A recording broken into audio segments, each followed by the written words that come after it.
नमस्कार.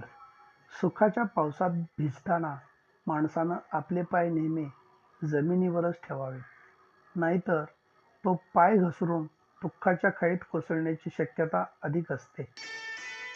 आपलं सुख आणि दुःख प्रमाणातच इतरांपुढं व्यक्त करावं.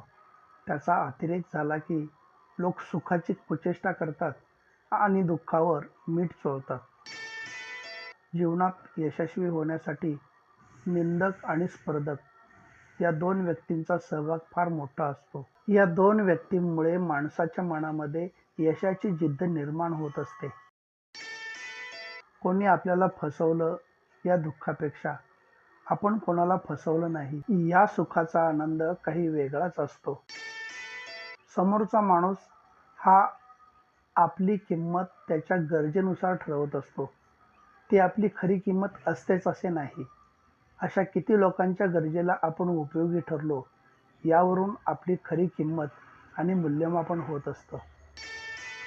जीवनामध्ये संगत ही खूप महत्त्वाची असते. संगत करावी तर निस्वार्थ मन, स्वच्छ विचार, सहकार्य करण्याची भावना आणि सुखदुःखामध्ये धावून येणाऱ्यांशी करावी. कारण अशी माणसं आपल्या प्रगतीमध्ये नेहमी साथ देत असतात.